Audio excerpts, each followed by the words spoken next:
हमारे जो समाज है, हिंदू समाज है, वैदिक समाज है, जो भी कहना चाहें आप, भारत का समाज है, उसमें जातिगत भेदभाव है। दूसरा जो इस्लामी संकट है, यानी जो इस्लाम को मानने वाले लोग हैं, तो उसके कारण जो भी संकट पैदा हो रहे हैं, चाहे धर्म परिवर्तन है, चाहे आक्रमण हमले हैं, चाहे जैसे बांग्लादेशी कंडीशन है, तो इन सब पर आप यदि विचार रखना चाहें तो रखें, अन्यथा हम मंत्र व्याख्या की ओर चलेंगे।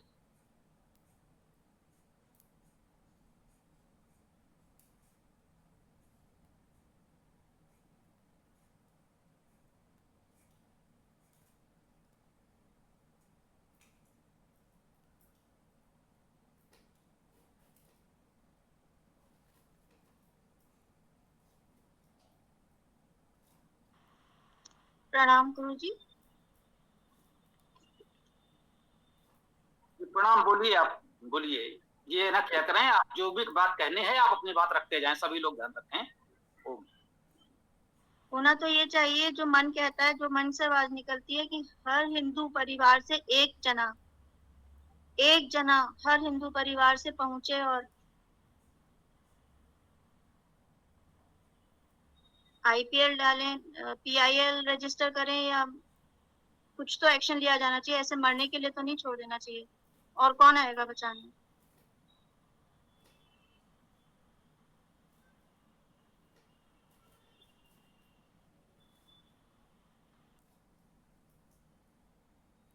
जी, आपका नाम संभवतः वंदना जी है। बात कही, जी। जन्म तो यही है जो आपने कहा।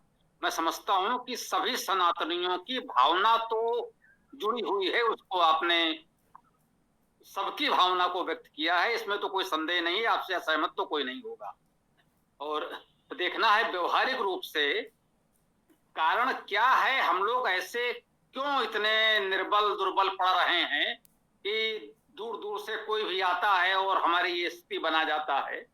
तो इस विषय पर थोड़ा सा हम लोग प्रयास इसका करेंगे। इसका जो उत्तर मिलता है वो यही है कि जो हमारी लीगैलिटीज हैं, जो लॉ में बना दिया है कि एक बंदे का एक्सीडेंट हो गया, वो लहूलुहान रोड पे पड़ा है, तो अगर कोई उसको मदद करने की कोशिश करेगा, उसको हॉस्पिटलाइज करना की कोशिश करता है, आगे बढ़ता है, कोई भी हिंदू बढ़ेगा आगे, नहीं देख सकता कोई भी।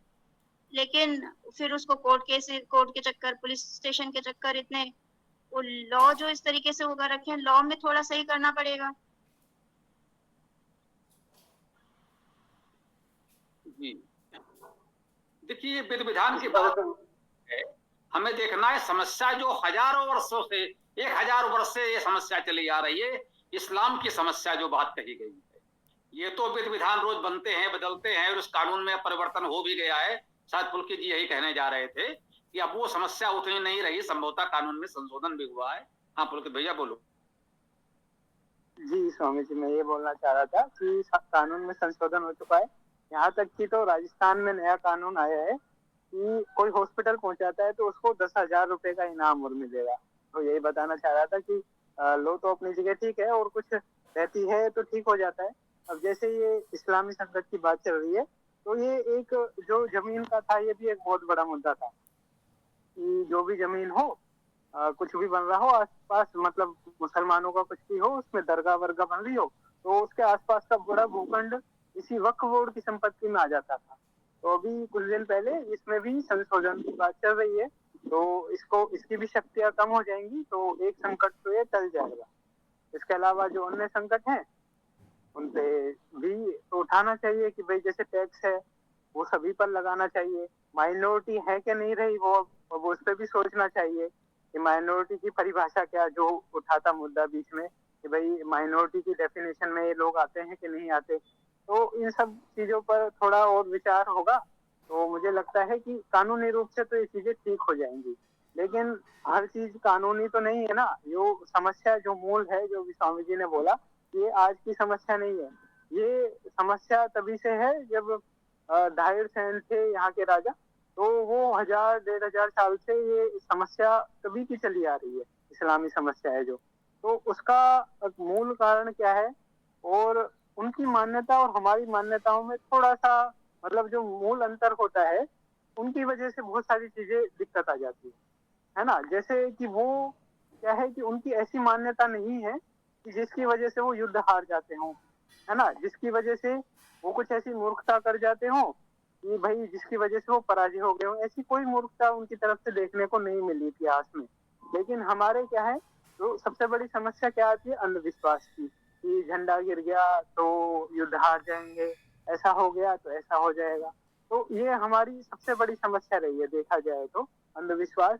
तो इस्लामी समस्या से लड़ने का मेरे हिसाब से तो उपाय यही है कि फिलहाल तो जो कानूनी चीज है उन पे थोड़ा सा फोकस किया जाए, उनको ठीक करवाया जाए, सभी को समान नागरिक संहिता आ जाए, ये 2-4 चीजें हैं तो ये ठीक हो जाए इधर से। और दूसरा क्या हो कि वो सबको पता है, वही बात है कि जैसे अभी जब जो ये 17वीं सदी 18वीं सदी के आसपास है, यहाँ तक अपनी गुरुकुल परंपरा यहाँ तक आते आते लगभग समाप्त हो गई थी ज्यादातर जगहों से। कई जो बड़े गुरुकुल हैं वो तो चलते ही रहे, लेकिन जो मूल थी कि भाई गांव गांव शहर शहर ऐसा, तो गांव गांव शहर शहर मदरसे जरूर खुल गए उस टाइम पर। तो आपने जैसे कहानी सुनी हो वीर हकीकत राय वगैरह, वो सब भी मदरसे में पढ़ते थे, तो मदरसों का क्रेज बहुत रहा था। तो इस्लामी शिक्षा को तो बहुत इनको बढ़ावा मिला, है ना। लेकिन अपनी जो हिंदुओं की शिक्षा है मूल रूप से कि कोई जैसे आजकल बड़ा चल रहा है, बीच में तो ये खत्म हो गया था पहले, मतलब जब हम छोटे थे, लेकिन आजकल तो बहुत चल रहा है कि हम हिंदू हैं, गर्व से कहो हम हिंदू हैं। लेकिन फिर वही बात आ गई, उनको मीन ही नहीं पता कि भाई धर्म क्या होता है क्या नहीं होता, उन्होंने कुछ सीखा करा ही नहीं, बस कह दिया कि हम तो भाई राजनीतिक हिंदू हैं। वहीं तो इस्लाम का या तो उसको पता ही नहीं है तो वो चुप रहेगा, है ना, मुल्ला मौलवी को ही आगे रखेगा। और यदि उसको पता है तो वो उसको पूरा ही पता होता है, उसने ढंग से अध्ययन किया हुआ होता है। बस मैंने मुसलमानों में एक ही इलाका देखा कि जो मेवात का इलाका पड़ता है, जिनको कुछ भी नहीं पता इस्लाम के बारे में, क्योंकि वो हाल ही में कन्वर्ट हुए लोग हैं सारे के सारे, तो उनको तो इस्लाम के बारे में कुछ भी नहीं पता। अन्यथा उन्होंने मतलब उनकी शिक्षाएं वगैरह काफी उन्होंने प्रचारित की हैं, जबकि हिंदुओं में ऐसा मतलब नहीं है, और होगा तो कॉन्फ्लिक्ट पैदा होते हैं, ये करो वो करो, ये करो वो करो, ऐसे ही चलते तो उनकी लड़ाई किस पे रहेगी कि भाई जो बिल्कुल काम की चीजें नहीं है, बेफालतू की चीजों पर उनकी लड़ाई होती रहेंगी। तो मेरे हिसाब से तो यही है कि इन थोड़ी बहुत चीजों को ठीक कर लिया जाए कि भाई चाहे आधुनिक शिक्षा हो उसमें बेसिक चीजें जोड़ दी जाए कि भाई वेद का परिचय और ये सब थोड़ी बहुत चीजें जोड़ दी जाए उसमें, तो वो भी उत्तम है। अलग से कोई ऐसी जरूरत तो है नहीं, समय के अनुसार सब चीजें बनती बिगड़ती रहती है, तो उसको थोड़ा सा परिवर्तित करके ठीक कर दिया जाए, वो भी ठीक रहेगा।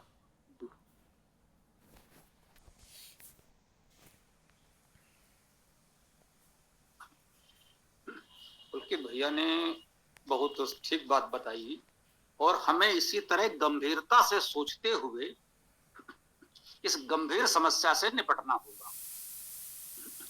हम आज इस चर्चा को इस दिशा में ले जाना चाहते हैं, आवश्यकता पड़ी तो इस चर्चा को कल भी हम जारी रखेंगे। बहुत गंभीर विषय है। हम लोग कहते थे भाई वेद की चर्चा करो, मंत्र की बात करो, ठीक बात है। प्रारंभ में ये रहता था कि भाई मंत्र से इधर उधर के विषय राजनीति पर न जाने पाए तो मंत्र का प्रभाव निश्चित रूप से समाप्त हो जाएगा। तो वो हम लोगों ने चला लिया और हम परिपक्व हो गए। हम लोग एक बात और रखना चाहते हैं कि हम लोग प्रश्नों से समस्याओं से भागते नहीं हैं। जितने कठिन प्रश्न हो, समस्याएं हो, उनसे सीधा मुठभेड़ करिए, तभी आप जीत पाएंगे। हमारी समस्या यही होती है कि सामान्यतः जो मूल समस्या है उसको ढकने का, भागने का प्रयास करते हैं। इससे क्या होता है, दूसरे का कुछ नहीं होता, हम स्वयं को भ्रम में रखते हैं, भ्रम में पड़े रहते हैं, और समस्या जहां की तहां बनी रहती है। और समय पाकर वो फिर हमारे ऊपर जब प्रभावी हो जाती है तो फिर हमारा रोना होता है कि भाई ऐसा क्यों और कैसे हो गया। तो मेरा अपना विचार है कि आप सबके इस विषय पर जो भी जिस तरह के विचार हों हम उसे सुनेंगे, सभी बातें आनी चाहिए। इतना निवेदन है कि समस्या से अधिक समाधान पर चर्चा करेंगे। समस्या है, मुसलमान आतंकवादी हैं, जिहादी हैं, इस तरह से करते हैं, वो सब जानते हैं, उनको यहां दोहराने से कोई लाभ नहीं है। तो ये देखें कि वो ऐसा कैसे कर पाते हैं जब इस देश में 100% हम सनातनी ही थे। 100%। इस्लाम का जब जन्म हुआ, कुछ लोगों ने सऊदी अरब में एक नया संगठन, एक नई विचारधारा लाने का प्रयास किया जिसे इस्लाम कहा जाता है। बाद में उसे धर्म, संप्रदाय, मत, आप जो चाहें कह लें। भाई कोई व्यक्ति था, उसने एक विचार दिया, उसके साथ कुछ लोग जुड़े और धीरे धीरे एक संगठन बनता चला गया। और उसके कुछ समय पश्चात वे सिंध तक आ पहुंचे। और हम सिंध केवल इसलिए हार गए कि उन्होंने पुजारियों को मिला लिया और एक अंधविश्वास ये कि मंदिर का झंडा गिरा देंगे तो सेना का मनोबल टूट गया, सेना बिना लड़े हार गई। पुजारी जी शत्रुओं से मिल गए, उनसे धन लेकर के, रिश्वत लेकर के, और पुजारी ने झंडा गिरा दिया और प्रचारित हो गया कि आपके देवता ही आपसे रुष्ट हैं, मंदिर का झंडा गिर गया है, अब आपका कुछ नहीं हो सकता, सेना बिना लड़े हार गई। इस तरह की अनेक घटनाएं होती गईं। सोमनाथ में भी यही हुआ। सेना तो रक्षा कर सकती थी, लेकिन पुजारी जी ने कह दिया कि भगवान सोमनाथ म्लेच्छों को भस्म कर देंगे, आप लोग जाइए। और म्लेच्छों ने सोमनाथ को ही तोड़ तोड़ के जूतों से राउंड डाला। सोमनाथ जी कुछ नहीं कर पाए। तो पुलकित ने संकेत किया कि अंधविश्वास हमारे लिए सबसे बड़ी समस्या रही है। और इसके अलावा एक समस्या की ओर हम ध्यान दिलाना चाहते हैं, जो लिखा भी गया है। हमारे सनातन धर्म के जो हमारी सामाजिक व्यवस्था है, उसमें जो ये जातिवादी समस्या है, मेरे मन में एक विचार आया है। आवश्यक नहीं कि आप उसको ज्यों का त्यों मान लें, कृपया उस पर विचार अवश्य करें। हम यहाँ कानपुर महानगर में रहते हैं, मैं इसको स्पष्ट करना चाहता हूं। उत्तर भारत में दिल्ली कोलकाता के बीच में कानपुर संभवतः सबसे बड़ा नगर है। हम कानपुर महानगर में रहते हैं, अनेक विश्वविद्यालय यहाँ पर हैं। इसको पूर्व का मैनचेस्टर कहा जाता रहा है। उद्योग, व्यापार हर तरह से देश के प्रमुख केंद्रों में है, कह सकते हैं भारत के विकसित नगरों में है, इसमें कोई संदेह नहीं है। यहां पर हम उसके कानपुर के केंद्रीय भाग में रहते हैं। ऐसा नहीं कानपुर के आसपास आप सोचे कहीं दूर दराज में होंगे, नहीं, कानपुर के बिल्कुल केंद्र में रहते हैं।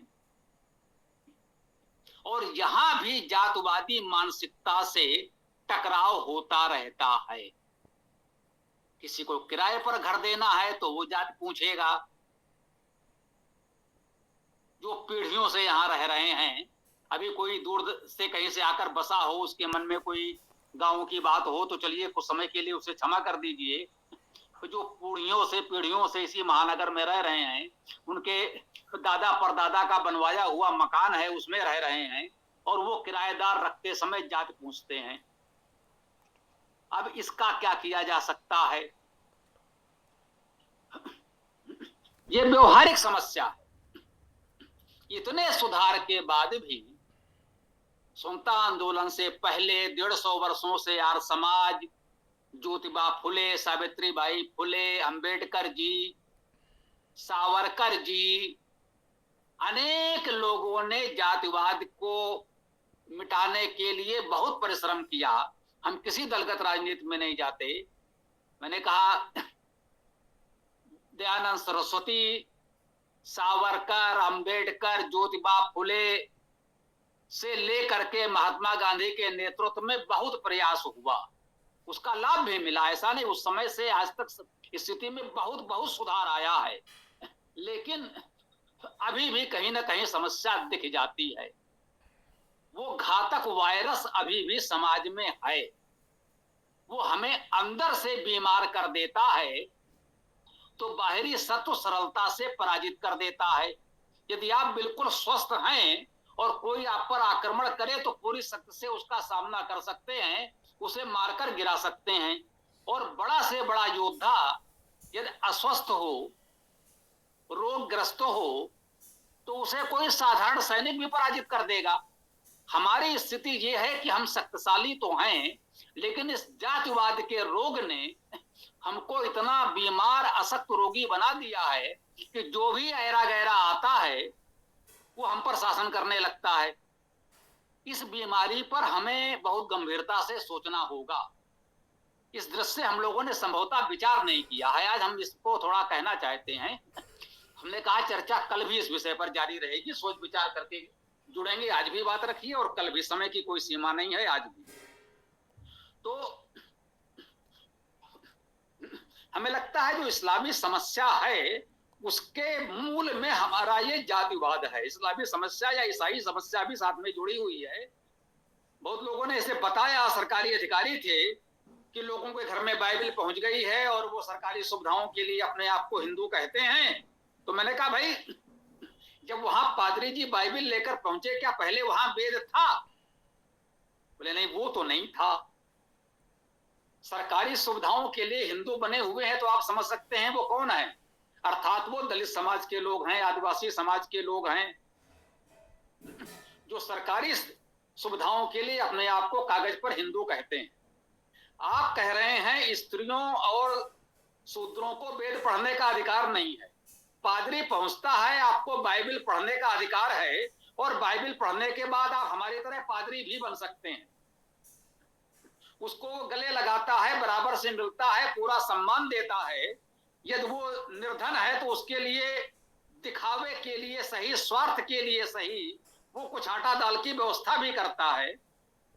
अब एक भूखे के घर में आप आटा दाल की व्यवस्था करेंगे, उसको सम्मान से गले लगाएंगे और कहेंगे भाई वो तो आपको वेद नहीं पढ़ने देंगे, आपको वेद पढ़ने का अधिकार नहीं है, मंदिर में पुजारी बनने का अधिकार नहीं है। कोई बात नहीं, आप छोड़िए उनको, आप ये बाइबल पढ़ लीजिए, बाइबल पढ़कर तो आप हमारे यहाँ पादरी भी बन सकते हैं, और हम सब आपको पूरा सम्मान देंगे और पूरी सहायता करेंगे, हम आपके बच्चों को पढ़ाएंगे भी, आपको हम रोजी रोजगार के लिए भी सहयोग करेंगे, और आपके घर की स्थिति अच्छी हो जाएगी। एक ऐसे ही हिंदुवादी ने हमसे स्वयं कहा कि हाँ, वो बोला हमने अपनी ही बात कर ली। हमने कहा बता दीजिए हम जैसे लोगों, बोले हाँ, एक कमरे का मकान तो वो दे सकते हैं। मतलब अगर मैं कहूं कि भाई हमको, हमारे किसी साथी को ईसाई बनना है, तो वो एक कमरे का मकान तो हमको दे ही सकते हैं।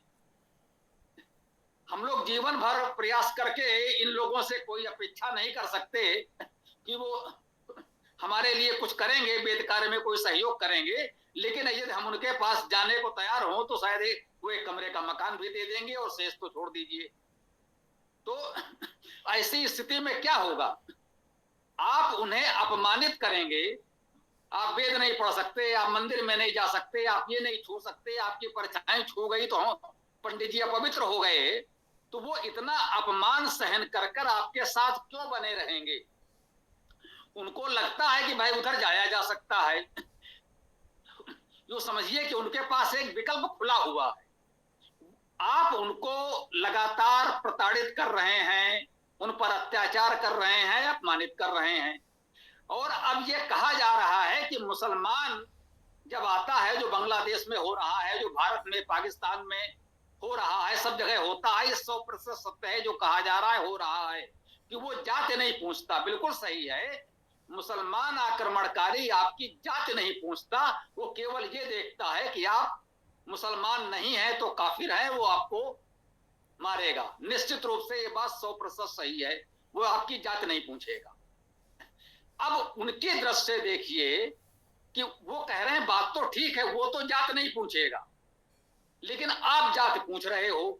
जब वो मारने आएगा तो दलित को भी मारेगा, ब्राह्मण को भी मारेगा, ठाकुर को भी मारेगा, वो जो भी मिलेगा, वो तो जात नहीं पूछेगा। बिल्कुल ठीक है। आप क्या करेंगे?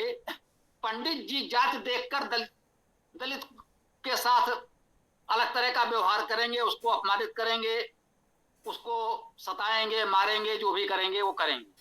पंडित जी, ठाकुर साहब तो अत्याचार कर ही रहे हैं आपके ऊपर।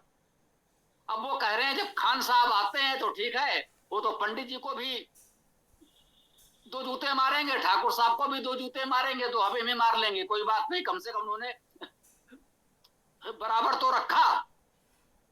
अभी तक तो आपके जूते हम खा रहे थे, एक खान साहब आए जो आपको भी 2 जूते लगा रहे हैं, इससे उसको अच्छा लग रहा है। उसकी मानसिकता, उसकी पीड़ा को समझिए।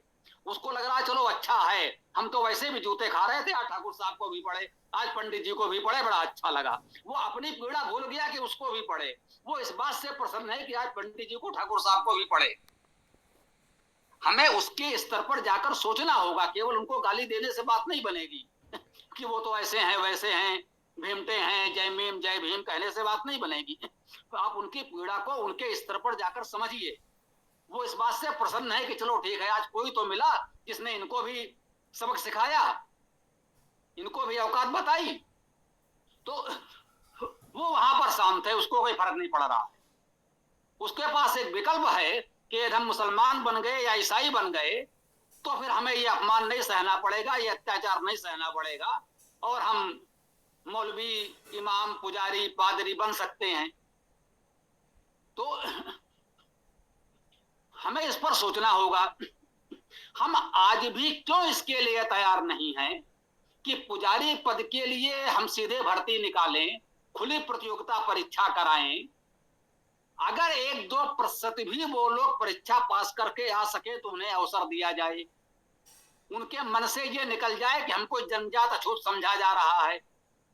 क्यों ना हम इस तरह की बात कर सकते हैं कि ठीक है, हम सभी मंदिरों में कम से कम एक तो दलित या आदिवासी वर्ग का पुजारी रखेंगे। हम ये छुआछूत की बात कहीं ना कहीं पूरी तरह से मन से निकालेंगे, है ना। हमसे ये कहा जा रहा है भाई, क्योंकि वो जात नहीं पूछेगा बिना, वो तो दलित ब्राह्मण ठाकुर सबको एक साथ मारता है, इसलिए भैया उसके विरुद्ध सब एक हो जाओ। लेकिन उसकी पीड़ा ये है कि ठीक है, हमको मारेगा तो तुमको भी तो मारेगा, तो हमको मार रहे हो, हम तो तुम्हें कुछ कर नहीं पा रहे। तो इस दिशा में हमको गंभीरता से सोचना पड़ेगा। जो हमने कहा घर घर वेद, जन जन वेद, स्पष्ट कर दीजिए कि सबको वेद पढ़ने का अधिकार ही नहीं, व्यवहार में पढ़ाइए। अब जरा दूसरा पक्ष देखिए, गीता प्रेस गोरखपुर वेद क्यों नहीं छापता?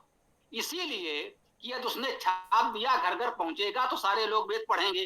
वो मानते हैं कि दलितों, महिलाओं को वेद पढ़ने का अधिकार नहीं। जो जितने हिंदूवादी संगठन है, राष्ट्रीय स्वयंसेवक संघ, उससे जुड़े हुए संगठन, सारे संगठन, इनके कार्यक्रमों में कभी वेद पाठ नहीं होता। क्यों नहीं होता? इसीलिए नहीं होता कि संगठन बढ़ाने के लिए उन्हें दलित, आदिवासी, पिछड़े सबको जोड़ना है, लेकिन सबके सामने वेद नहीं पढ़ा जा सकता, सबको वेद पढ़ने का अधिकार नहीं दिया जा सकता। इसलिए भैया हनुमान चालीसा पढ़ के काम चला लो, वेद मत पढ़ना। ये अंदर की बात मैं आपको बता रहा हूं, बहुत गंभीर विषय है। वो जानबूझकर इसीलिए वो सब कुछ करेंगे, लेकिन कभी इनका कोई कार्यक्रम वेद पाठ पर नहीं होगा। क्योंकि जब वेद पाठ करेंगे तो समस्या यही आ जाएगी कि फिर वहां केवल ब्राह्मण बैठेंगे क्या, बाकी सबको हटा दिया जाएगा। और जब हटा दिया जाएगा तो फिर आप नंगे हो जाएंगे, फिर कल से आप अकेले खड़े होंगे, ये सारे के सारे बाहर हो जाएंगे। तो इस गंभीर समस्या पर हमें सोचना होगा। हमें किसी को दोष नहीं देना है। जो कोई जैसा कर रहा है अपनी दृष्टि से, जो उसको उचित लग रहा है, अच्छा कर रहा है देश के लिए, हमें प्रयास करना है कि हम इन सबको जोड़कर संगठित करें। ओम के झंडे तले, एक वेद के झंडे तले हम सबको लाएं। मुसलमानों में भी 72 फिरके हैं, ईसाइयों में भी बहुत से मतांतर हैं, लेकिन एक बाइबल के नीचे सारे ईसाई एक हैं, एक कुरान के नीचे सारे मुसलमान एक हैं, एक वेद के नीचे सारे सनातनी एक हो जाएं, तो ये समस्या स्थायी रूप से समाप्त हो सकती है। तात्कालिक तो ठीक है कि मान लीजिए समय दंगा हो, कोई आक्रमण हो, उस समय आप थोड़ी देर के लिए सब लोग मिलकर के लड़ लीजिए, उनको भगा दीजिए, उसके पश्चात आपका जातवादी भेदभाव फिर शुरू हो जाएगा।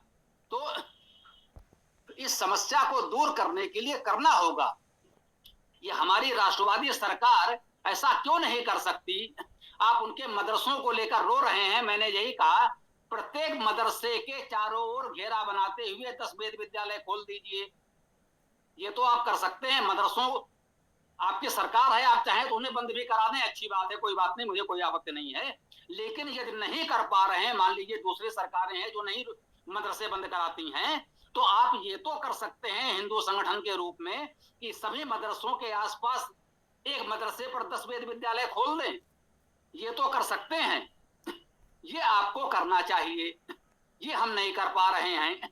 जब आपकी सरकारें हैं, नई शिक्षा नीति आई, तो नई शिक्षा नीति में वेद को एक अनिवार्य विषय बनाया जा सकता था, लेकिन वो आप नहीं करेंगे। क्यों नहीं करेंगे?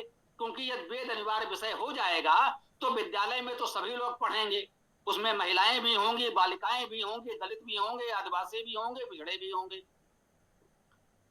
तो ये समस्याएं आपके सामने आती हैं। इसलिए आप सामान्य शिक्षा में वेद को लाना नहीं चाहते।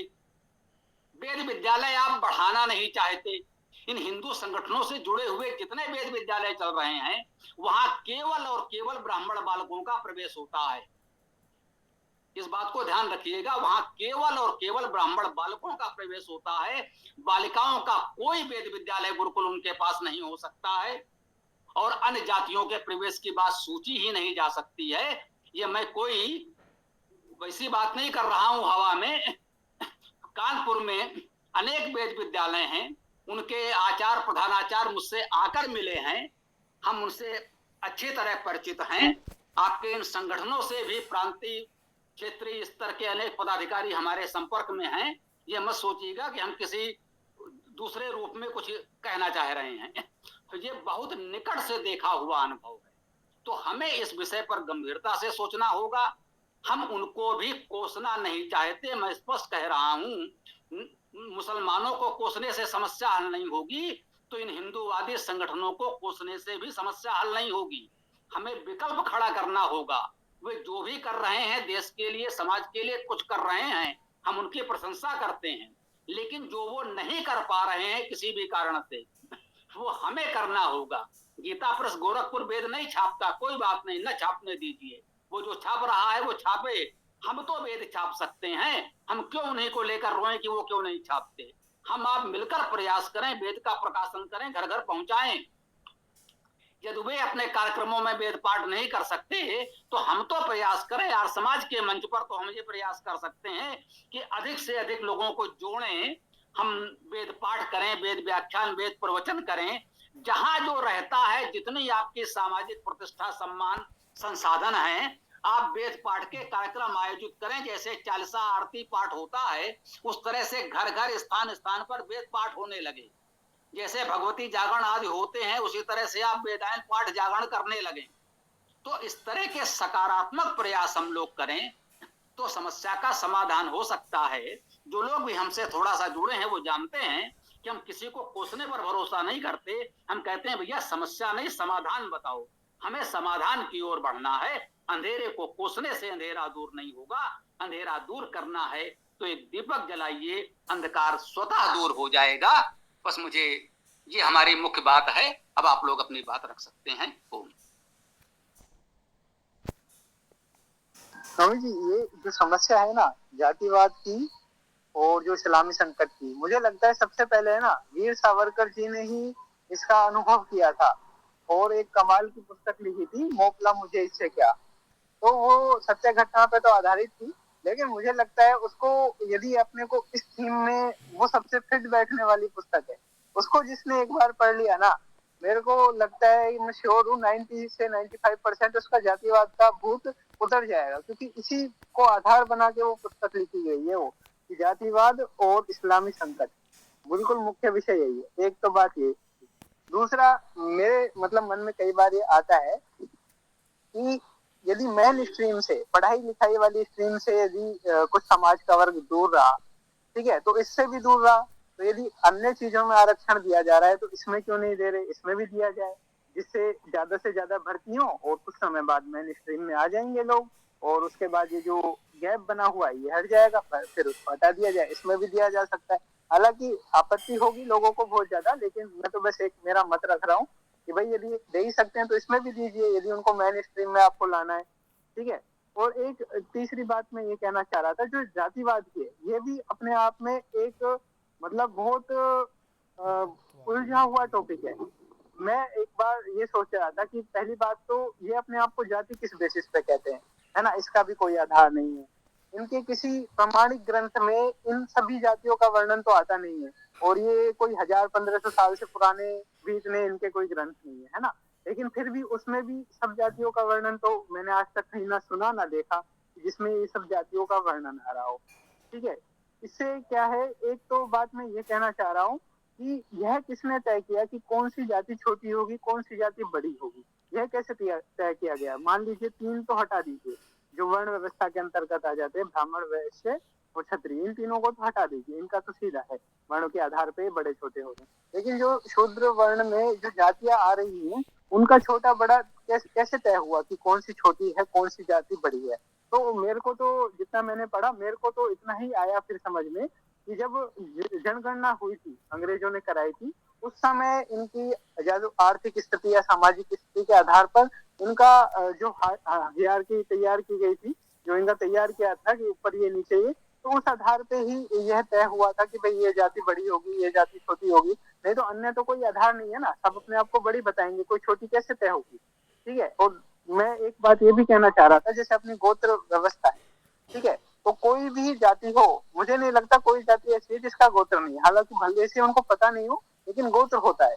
और गोत्र किसका चुना जाता है कि किसी ऋषि आदि का ही चुना जाता है ना। इसके अलावा तो मैंने कभी सुना नहीं कि अन्य किसी का चुना जाता हो। जैसे मेघवंशी होते हैं, अभी तो दलित समाज में आते हैं, लेकिन मेघवंशी यानी जो मेघ ऋषि के वंशज है ना। तो ये भी मुझे समझ नहीं आता कि ये सब कैसा हुआ है ना, ये भी सबके ही उस मेन स्ट्रीम में आ रहे हैं, है ना। यदि वो ऋषि की परंपरा में आ रहे हैं, चाहे उनके वंशज ना हो, लेकिन यदि उनसे उनका कांटेक्ट है, आदान प्रदान चल रहा है, तो फिर ये सब चीजें कैसे हुई। फिर आगे और बढ़ते हैं। अब जो तथाकथित जो जातियां होती हैं, अछूत आदि, अब उनके इतिहास में जाते हैं, तो फिर वही समस्या देखने को मिलती है कि ये मूल रूप से वो जातियां नहीं थी, ये मुगलों से पराजित हुई। कोई कुछ हुआ, कोई कुछ हुआ। चमार जाति चबर वंश से आ रही है, वाल्मीकि भी अलग आ रहे हैं बाद में, उनसे बचने के लिए स्वरपाल, मतलब ऐसी चीजें देखने को मिल रही है ना। तो ऐसा कई बार लगता है कि मूल रूप से मतलब इस्लामी जो कारण है ना, उसके कारण ही ये इस्लामी और अंग्रेजी कारणों से ही ये इतना कॉन्फ्लिक्ट पैदा हुआ है। भेद तो हमेशा थे समाज में, वर्ग आधारित, है ना, अमीर गरीब और ये सब भेद तो रहेंगे, वर्ण आधारित, है ना। लेकिन जो इतना मेन स्ट्रीम हुआ, भेदभाव हुआ, छुआछूत हुआ और ये सब हुआ, ये पहले समझ में नहीं आता, इस समय से पहले, इस्लामी आक्रमणों से पहले। तो यही चीज मैं मानता हूँ कि जो उनका मेन कारण रहा, उनसे हमारा पराजित होने का, मेरे को ये नहीं लगता कि उनसे पराजित होने का जातिवाद रहा। क्योंकि कहीं ऐसा कोई वर्णन भी ज्यादा नहीं पड़ा, मतलब हम लोग से तो पड़ता है। जैसे मोपला में हुआ, तो वो बटे हुए थे, इस कारण उनका सबका ही दोहन हो गया, कुएं भर गए लाशों से, है ना। तो वो तो सब समझ आता है, लेकिन ऐसा समझ नहीं आता कि किसी राजा ने आक्रमण किया गया हो और जातियों में भेद होने के कारण और वो हो गया हो। ऐसा भी देखने को मिलता है कि जो सबसे ज्यादा कन्वर्जन हुआ है ना, वो सबसे ज्यादा कन्वर्जन पहले तो राजपूतों में ही हुआ था। ठीक है, अन्य छोटी मोटी जातियों में तो बहुत कम हुआ कन्वर्जन, ये तो बाद में हुआ है जाति, है ना। लेकिन सबसे पहले किसमें हुआ, बहुत ज्यादा राजपूती मुस्लिम भी कहे जाते हैं, है ना। जो जैसे उनके साथ बाबर के खिलाफ उन्होंने हसन खां मेवाती वगैरह ने सपोर्ट भी किया था, तो वो राजपूती मुस्लिम थे। तो इस तरीके से उनका कन्वर्जन हुआ, है ना। इधर भी अभी तक जाति का कोई इतना सीन देखने को नहीं मिल रहा कि भाई बहुत परेशान हो लोग और यहाँ से ये तो तुरंत बदलने को तैयार बैठे हैं, तो उनको मौका मिल रहा था वो बदल लेते। जबकि इनमें कन्वर्जन बहुत कम हुआ है ना। ये मीना समाज आदि में तो बहुत हुआ है, वो तो डर के जैसे भी हुआ है उनका, या फिर वो मेन स्ट्रीम से हिंदुओं से थोड़ा सा दूर भी थे, है ना। आदिवासी इतने कनेक्ट नहीं है ना। तो इस वजह से भी उनमें ज्यादा हो सकता है। तो इधर मेरे को कम समस्या लगी कि उधर कारण अपना जातिवाद रहा, उधर कारण हमारा रहा आपसी फूट। जो राजपूत भी एक दूसरे का सपोर्ट नहीं कर रहे, तो इसमें जातिवाद कहाँ से आएगा, है ना। भाई एक दूसरे का सपोर्ट नहीं कर रहे, राजा राजपूत नहीं कर रहे, ठीक है, और करने वाले कर भी रहे थे खूब, है ना, कि भाई मराठाओं की मदद करने के लिए तैयार थे, जाट राजा तैयार थे, इधर से कुछ राजपूत भी ऐसे तैयार हो रहे थे। तो मतलब ये बहुत ज्यादा अंधविश्वास और अय्याशी में जो राजा पड़ गए थे, मैं तो उन्हीं को मूल कारण मानता हूँ, ये सब जो चीज हुई हमारी। तो ये मेरा अपना मत है, हो सकता है इसमें कुछ दिक्कत हो, गलत हो, तो आप सभी भी अपने विचार रखें। ईसापुर जी कुछ कहना चाह रहे हैं, आप अपनी बात रख लें। जी, सबको नमस्ते। मैं अपना मत रख रहा हूँ, ठीक है। और मैं जो मत रख रहा हूँ वो मेरा मत है। यदि आपको मानना है आप लोगों को तो मानिए, नहीं मानना है तो मत मानिए।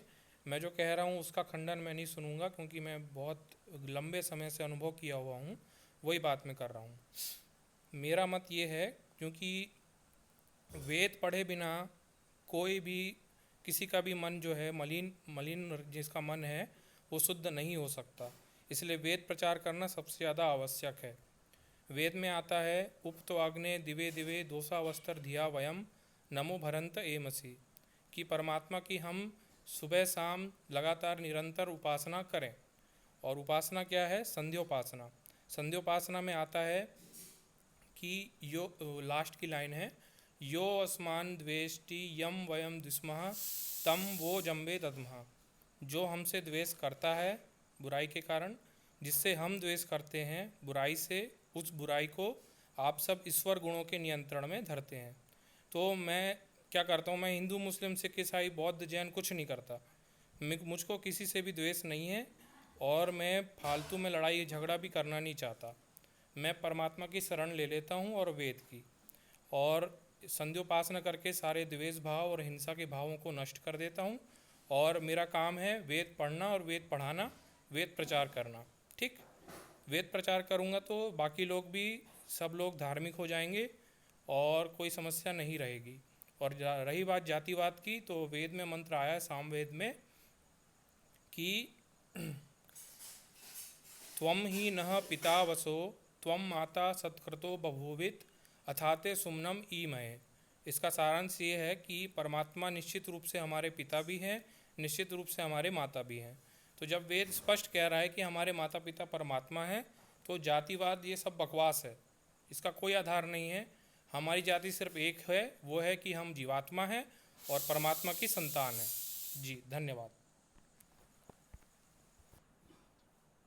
ईसा पुत्र जी ने तो सारी समस्या का समाधान बिल्कुल बता दिया, इसमें कोई संदेह नहीं है। जो आपने कहा है, यदि सब लोग अपना लें तो संसार में कोई समस्या नहीं बचेगी।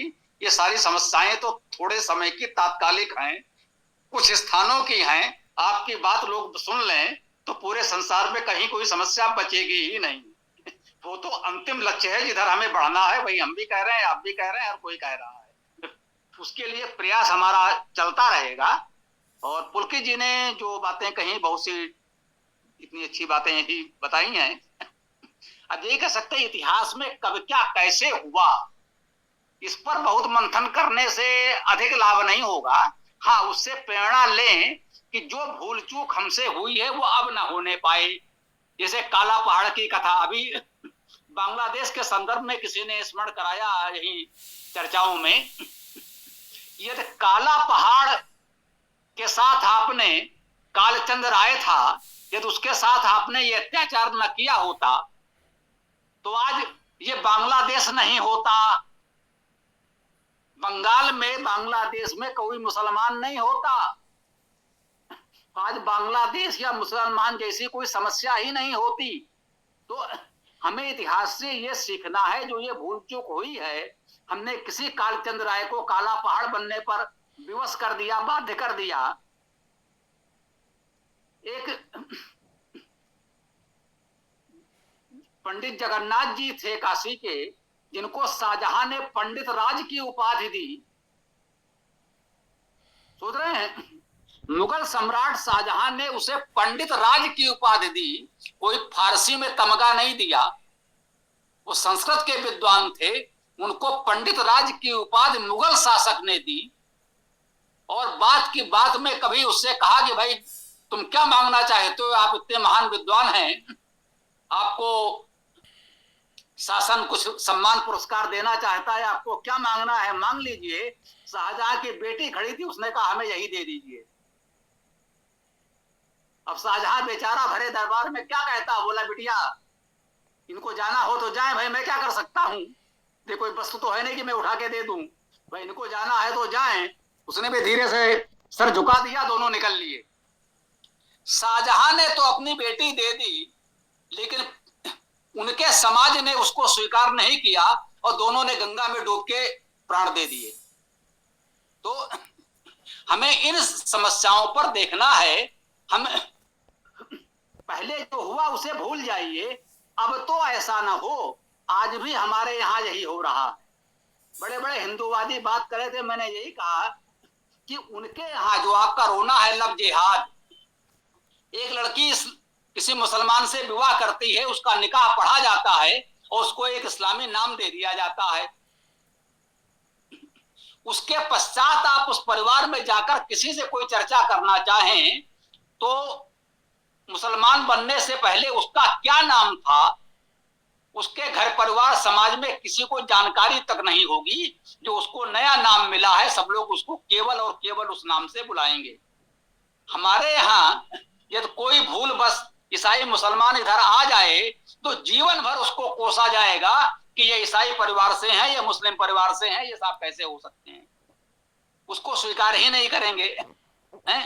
हमने कहा कि यदि आपके परिवार में कोई किसी मुसलमान लड़की से विवाह कर ले तो उस बहू को आपका परिवार स्वीकार करेगा? बोले मैं ही नहीं करूंगा। सहज भाव से उनके मुंह से निकल गया, मैं ही नहीं करूंगा। ये स्थिति है। वहां तो जाने के बाद पुराना भूल जाते हैं और आप उसको स्वीकार करेंगे ही नहीं, तो स्वाभाविक है आपके लोग कम होते जाएंगे। उधर से आप लेंगे नहीं, इधर से जो चले जाएंगे वो उनके हो जाएंगे, तो उनकी संख्या बढ़ती जाएगी, आपकी संख्या घटती जाएगी। तो इसका यही उपाय है ना। जातवाद कब क्या कैसे प्रारंभ हुआ, इस पर विद्वानों को शोध करने दीजिए। हमें ये देखना है कि आज क्या स्थिति है। जो बाबा तुलसीदास ने लिखा कि मारत ताड़त पर उसका हंता, विप्र पूजिय से गावई संता, पूजे विप्रशील गुणहीना, शूद्र न जप तप ज्ञान प्रवीणा। ये अकबर ने नहीं लिखवाया क्या? अकबर ने दबाव डालकर तुलसीदास से लिखवाया क्या? तुलसीदास ने अकबर के डर के कारण ऐसा लिखा? नहीं, तुलसीदास ने अपने समाज की भावना व्यक्त की। उन्होंने अकबर के डर से ऐसा नहीं लिखा। ये छुआछूत, ये जातिवाद मुगलों ने नहीं, ये हमारे मूर्खों ने लाया है। तो हिंदूवादी संगठन हमको ये बताने का प्रयास कर रहे हैं कि सबके लिए वो दोषी हैं। हो सकता है, चलिए एक बार हम आपकी बात मान भी लें, तो भैया अब तो दूर कर लो। यदि उन्होंने कुछ गलतियां की हैं, उन्हें आप सुधारना चाहते हो, उन्होंने मंदिर को मस्जिद बना दिया, आप मस्जिद को तोड़कर फिर से मंदिर बना रहे हो, बहुत अच्छी बात है। तो यदि उन्होंने जातिगत भेदभाव उत्पन्न कर दिया है तो उसे भी तो दूर कर लो।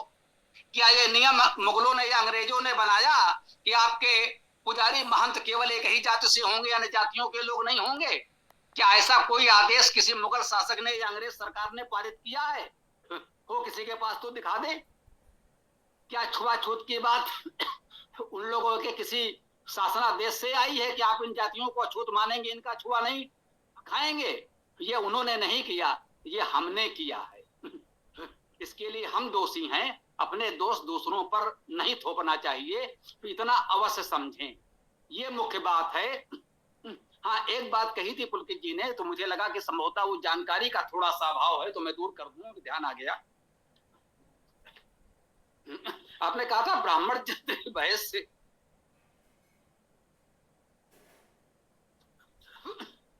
तीन तो समण है, इनको छोड़ दीजिए। शेष जो बचे, जो वेद के अनुसार तो अनेक वर्ण कथित रूप से मान्य हैं, लेकिन जो लोग केवल 4 भागों में बांटते हैं, तो 3 के अतिरिक्त से सभी लोग उनके लिए शूद्र हो गए। इन लोगों ने शिवाजी को शूद्र माना, इन लोगों ने विवेकानंद को शूद्र माना, इन लोगों ने सुभाष चंद्र बोस को शूद्र माना, इन लोगों ने डॉक्टर राजेंद्र प्रसाद को शूद्र माना। तो ये सही है कि 3 के अतिरिक्त बाकी को भी। अभी कुछ समय पहले, पिछले वर्ष या के कुछ ऐसे लोग हमारे पास बैठे हुए थे, चर्चा हो रही थी, तो गांधी जी के बारे में भी यही कहा कि बनिया क्या, मतलब बनियों में भी वो इतने नीच जाति का था कि एक प्रकार से उसे शूद्र ही मतलब माना जाए। यूं कहें कि अगर आज की परिभाषा में कहा जाए, गांधी जी के समय में ये बातें नहीं थी, तो आज उनको आप या तो अनुसूचित जाति में रखेंगे या यदि पिछड़े वर्ग ओबीसी में रखेंगे, तो उनमें अति पिछड़े वर्ग की जो भी बात हो रही है, न्यायालय ने भी कहा है, तो संभवतः पिछड़ा नहीं अति पिछड़ा वर्ग में रखना पड़ेगा। तो गांधी जी जिस जाति से आते थे, गांधी जी के विषय में उनके समय में गांधी जी ने स्वयं, किसी ने कभी कोई ऐसी चर्चा नहीं की। वो इतना महामानव है कि उसके लिए सब जाति बिरादरी किसी श्रेणी में नहीं आती। लेकिन आज लोग इस स्तर पर भी बात कर रहे हैं, ये हमें देखना है। तो इनमें यूं मान लीजिए कि ज्योतिबा फुले से लेकर, देखिए एक बात और ध्यान दीजिएगा, ज्योतिबा फुले और दयानंद सरस्वती एक ही समय में थे और दोनों महापुरुष मिले भी थे।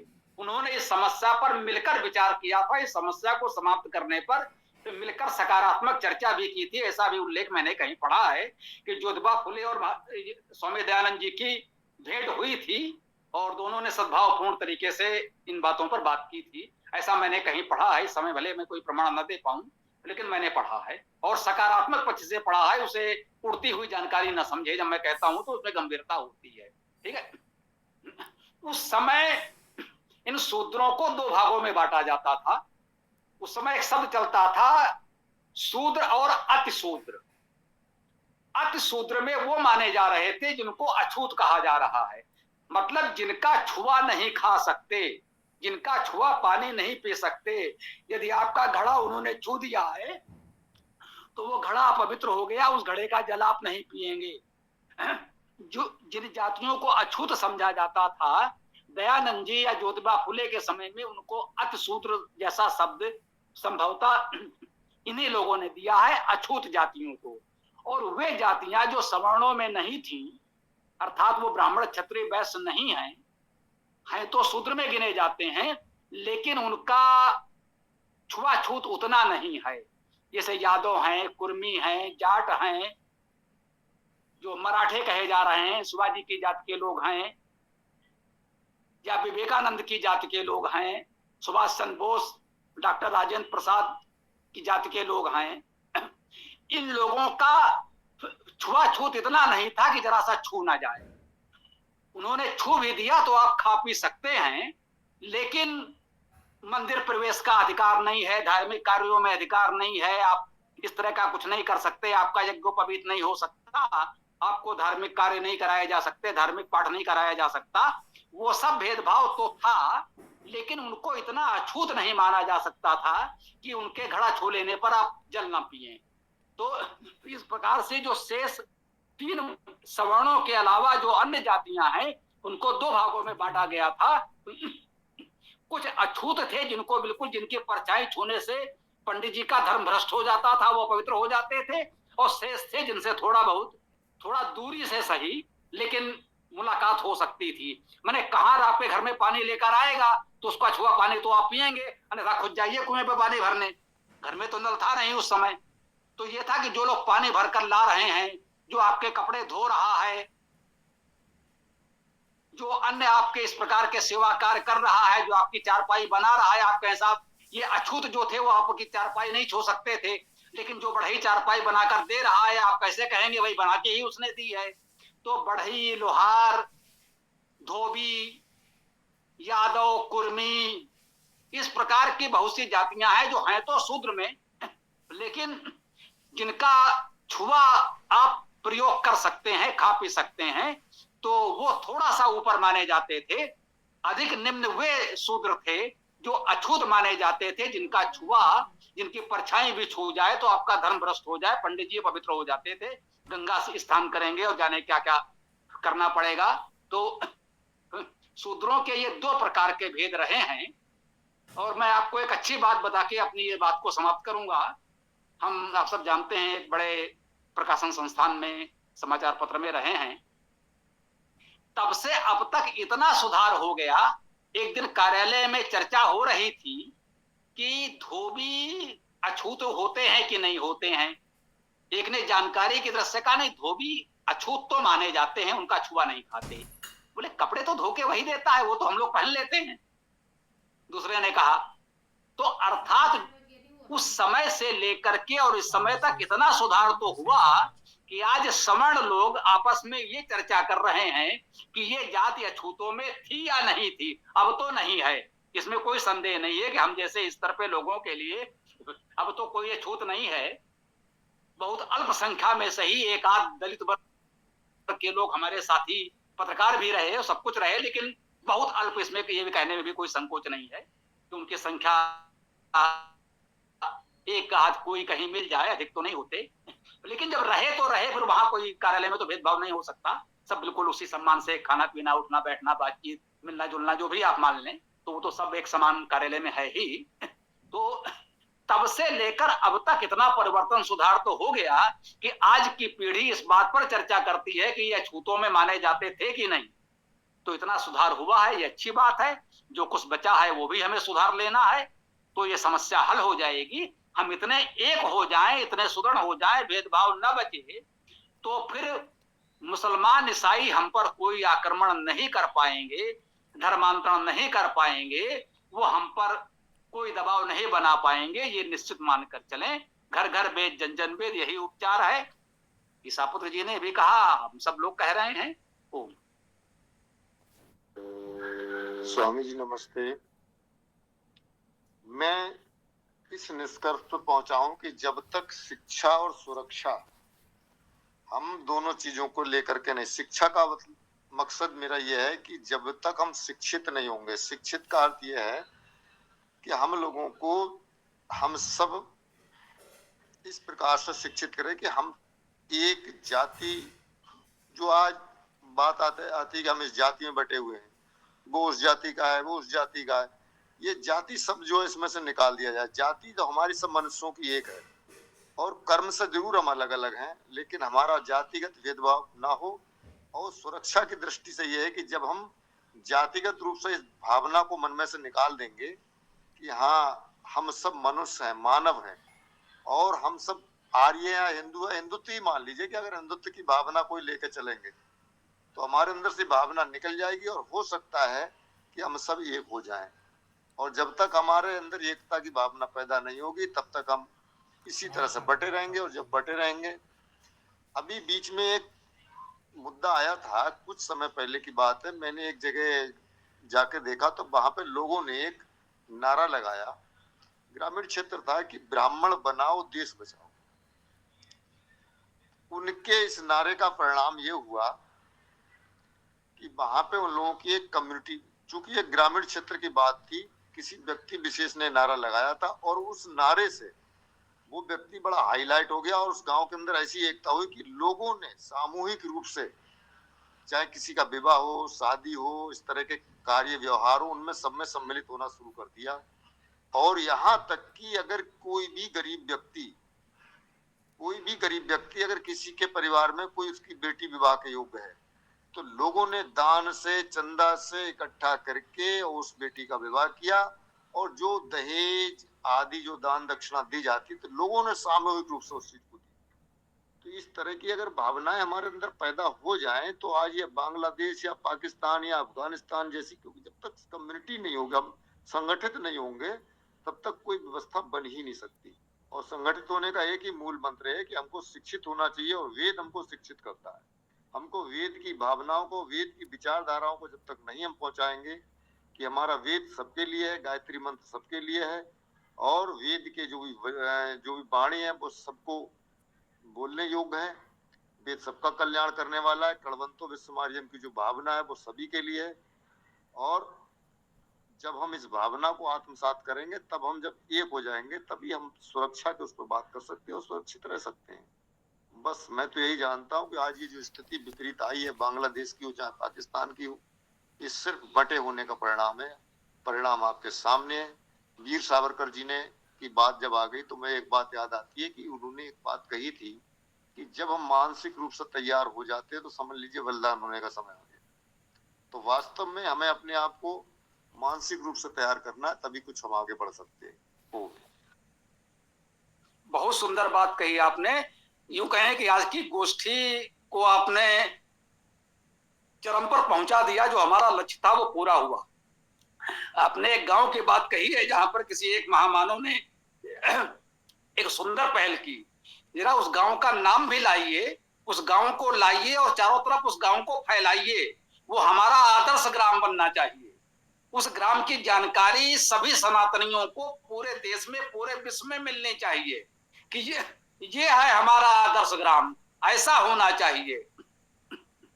जब हम हिंदू राष्ट्र की बात करते हैं, जो भी हिंदूवादी संगठन है वो हिंदू राष्ट्र की बात करते हैं, तो प्रतिपक्षी यही उपहास करते हैं, भाई हिंदू राष्ट्र आपका जरूर बने, कम से कम एक हिंदू ग्राम तो बनाकर दिखा दीजिए।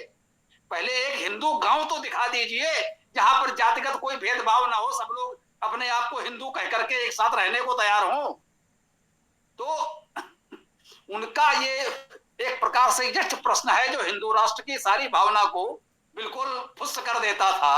आपने जो बताया है ये उसका अति उत्तम समाधान है। उस गांव को हमें चारों तरफ फैलाना है और उस जैसा गांव हमें हर गांव को बनाना है। और इसी संकल्प के साथ मुझे लगता है समय को भी थोड़ा सा ध्यान में रखें, क्योंकि बहुत लोगों को लगेगा कि बहुत समय हो रहा है, क्योंकि इसके पश्चात लोग अन्य गोष्ठियों में भी जुड़ते हैं। तो आज के इस सत्र को यहाँ विराम दें और इस भावना के साथ कि कल शनिवार है, कल भी इसी प्रकार से इसी विषय पर हम चर्चा करेंगे। जो लोग आज अपनी बात नहीं रख पाए हैं, आप लोग तैयारी के साथ कल जुड़ें। कल आज जो लोग बोले हैं उनमें मैं भी हूं, प्रयास करेंगे कि हम लोग ना बोलें, और जो लोग आज नहीं अपनी बात रख पाए हैं कल वो लोग प्रमुखता से अपनी बात रखें जहां आवश्यक होगा। ठीक है, ऐसा नहीं कह रहे हैं कि जैसे आज अभी आपने बात रखी तो कल आपको नहीं बोलने दिया जाएगा, ऐसा नहीं है। मेरी बात पूरी हो गई, मैं अपने लिए कह सकता हूं कि प्रयास यही होगा कि मुझे ना बोलना पड़े तो अच्छा रहेगा। हम आप सबके साथ रहेंगे और सबकी बात सुनेंगे। तो पुलकित जी उचित समझें तो आज के सत्र को विराम भी दे सकते हैं। कोई महत्वपूर्ण बात कोई कहना चाहता हो तो ऐसा हो देख लें, फिर कल हम लोग इसी विषय पर चर्चा आगे बढ़ाएंगे। ओम।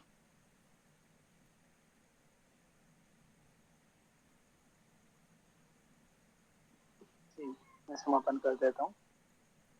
ओम योऽसो आदित्ये पुरुषः सोऽसो अहम् ओम खं ब्रह्म ओम खं ब्रह्म। सभी को नमस्ते। ओम। तो आज के सत्र को यहाँ विराम देते हैं। कल 7:30 बजे हम लोग पुनः मिलेंगे और इसी विषय पर चर्चा को आगे बढ़ाएंगे। ओम खं ब्रह्म। ओम नमस्ते आचार्य जी।